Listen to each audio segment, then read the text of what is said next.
Assalamualaikum, jumpa lagi dengan saya, Toto Priadi, dalam analisis laporan keuangan.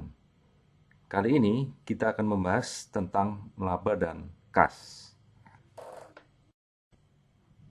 Baik, kita akan mulai dari laba terlebih dahulu. Laba merupakan pendapatan dikurangi dengan biaya atau beban. Istilah lain dari laba adalah profit, income, untung. Nah, pendapatan ini istilah lainnya adalah pendapatan penjualan, sales, atau revenue, yaitu barang atau jasa yang sudah diterima pembeli. Jadi ketika pembeli sudah menerima barang tersebut, maka diakui oleh perusahaan sebagai pendapatan walaupun uangnya belum diterima. Sementara expense, biaya, merupakan sumber daya yang terpakai untuk memperoleh pendapatan tersebut. Ketika keduanya dipertemukan, maka didapatkan yang namanya adalah laba. Laba ini merupakan tujuan utama sebuah perusahaan. Sebuah perusahaan dikatakan perform kalau labanya sesuai dengan anggaran atau melebihi dari anggaran tersebut. Bisa juga kalau dia lebih dari pesaing yang lain. Ada berbagai cara untuk menilai laba ini. Intinya, karena laba merupakan ukuran keberhasilan perusahaan, maka laba ini sangat penting buat perusahaan. Jadi, kinerja seringkali diukur dari laba. Walaupun tidak tertutup kemungkinan diukur dari indikasi yang lainnya. Nah, kemudian kalau kita lihat di sini, dua hal yang penting tadi, laba merupakan tujuan utama sebuah perusahaan, laba merupakan ukuran kinerja, maka dari keduanya kita bisa menyimpulkan bahwa laba ini wajib untuk dicapai. Maka kita sering melihat ukuran kinerja seorang direktur itu adalah laba yang ditentukan oleh investor. Nah, kemudian masalahnya adalah laba ini seringkali dipertentangkan dengan arus kas. Arus kas ini kalau kita lihat ada arus kas masuk atau cash inflow atau penerimaan. Jadi jumlah uang yang masuk itulah cash inflow. Ada beberapa sumber dari cash inflow ini. Kalau yang pertama adalah dari operasi, ini bisa dari penjualan secara tunai. Atau kalau menjualnya secara kredit, maka tertagihnya piutang merupakan cash inflow juga. Di luar itu, ada kas masuk lain, yaitu yang berasal dari kegiatan di luar operasi, yaitu misalnya modal di store atau cairnya pinjaman dari kreditor. Yang kedua adalah cash outflow atau arus kas keluar atau pengeluaran. Secara operasional, pengeluaran ini misalnya untuk biaya tunai seperti pembayaran gaji, sewa, dan lainnya. Atau bayar pemasok. Nah, ini arus kas keluar untuk kegiatan operasi. Sementara itu, ada kegiatan yang lain seperti investasi dan pendanaan, maka pengeluarannya nanti digunakan untuk membayar kredit, maksudnya membayar cicilan pokok kredit, membayar dividen untuk investor, atau kalau investasi misalkan untuk membeli mesin secara tunai. Jadi ada arus kas masuk, ada arus kas keluar, cash inflow dan cash outflow. Kembali ke pertanyaan awal tentang laba dan arus kas. Jadi mana yang lebih penting? Laba atau arus kas? Kalau laba tercapai, itu merupakan tujuan perusahaan. Tentunya direkturnya akan diakui sebagai orang yang perform dan perusahaannya bisa lebih survive. Yang kedua, dalam mengelola bisnis ini, arus kasnya harus beres. Jangan sampai mengalami kesulitan yang berkepanjangan. Kalau keduanya bisa dikendalikan, maka bisa dikatakan itu baru urusannya benar atau beres. Lalu masalahnya di mana? Kalau kita lihat di sini, yang perlu dicatat bahwa laba bersifat akrual, sementara bisnis butuh kelancaran kas. Laba dicatat kalau pendapatan lebih tinggi dari biayanya, terlepas dari jumlah uang kas yang diperoleh atau digunakan dari kegiatan operasi itu. Dalam jangka pendek, perusahaan bisa jadi menghadapi masalah modal kerja.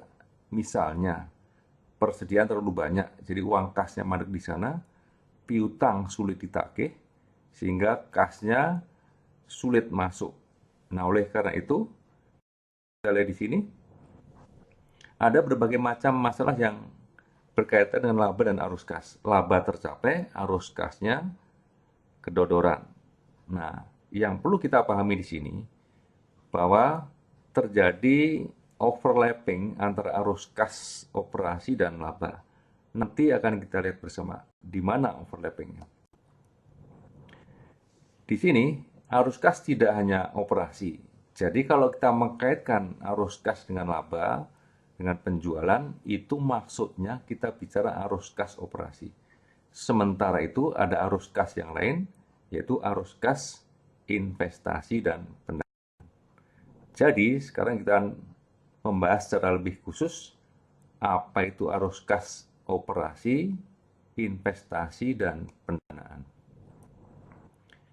Secara khusus di sini arus kas operasi dipengaruhi oleh dua hal utama. Jadi yang pertama adalah laba, berapakah jumlah laba yang kita peroleh. Yang kedua, berapakah atau bagaimanakah kita mengelola modal kerja. Secara sederhana, modal kerja akan terdiri dari urusan piutang usaha, urusan persediaan, dan kemudian utang usaha atau utang kepada supplier atau pemasok. Bagaimana hubungan laba dan arus kas ini yang seharusnya? Jadi, sebuah perusahaan bisa menghadapi dua kemungkinan, memperoleh laba atau mengalami kerugian. Tentunya kita berharap perusahaan memperoleh laba. Yang kedua, dari sisi arus kas, khususnya arus kas operasi, maka di sini ada arus kas operasi yang positif, itu yang kita harapkan, dan arus kas operasi yang negatif, itu yang kita hindari. Jadi kalau kita buat dalam bentuk matriks, ada 4 kuadran yang muncul di sini. Kuadran hijau adalah yang sifatnya adalah normatif, seharusnya. Kebanyakan perusahaan yang beroperasi secara normal, itu akan berada di kuadran hijau. Jadi maksudnya, ya labanya diperoleh, urusan arus kas operasi beres. Maksudnya, mengelola modal kerjanya itu benar. Itu yang terjadi di kuadran 1. Dan yang kedua, kalau sebuah perusahaan mengalami masalah modal kerja, seperti piutangnya itu tidak tertagih, jadi perusahaan memperoleh laba yang besar, tapi nyangkut semua di pelanggan, maka arus kas operasi pada waktu itu sementara bisa negatif. Jadi mengatasinya gimana? Ya kalau piutangnya tertagih, urusannya sudah beres. Karena pada dasarnya perusahaan itu perform karena memperoleh laba. Yang kedua, yang terjadi sebaliknya, arus kas operasi positif, tetapi perusahaan rugi. Jadi secara fundamental perusahaan itu mengalami kerugian. Ada beberapa kemungkinan. Jadi yang pertama adalah produknya nggak kompetitif, sehingga pasarnya menurun, harga jual menurun, volume penjualan menurun, tidak mampu menutup biaya, sehingga rugi. Atau masalah sesaat, yang misalnya produk barunya tidak laku dan kemudian bisa diperbaiki, nanti suatu saat bisa kembali memperoleh laba. Tetapi arus kas operasinya positif. Bisa jadi karena perusahaan itu menagih piutang yang sudah timbul di periode sebelumnya. Tapi ini tidak bisa berlangsung seterusnya. Yang terakhir adalah perusahaan rugi dan arus kas operasi negatif. Ini perusahaan yang mengalami krisis besar, sudah mengalami kerugian, dan kemudian masalah ini berkepanjangan mengganggu arus kas operasi perusahaan. Atau perusahaan startup yang baru mulai, produknya belum laku, sementara kalau produknya belum laku, maka dia tidak bisa melalui arus kas operasi. Jadi hidupnya si startup ini bukan dari arus kas operasi, tapi dari arus kas yang lain, pendanaan dari para investornya. Suatu saat kita akan membahas itu secara khusus. Jadi, kuadran yang kedua, kuadran sementara, mengalami masalah modal kerja, kalau diatasi bisa ke kuadran 1. Kuadran 3, perusahaan mengalami masalah fundamental, kalau bisa kompetitif lagi, maka dia kembali ke kuadran 1.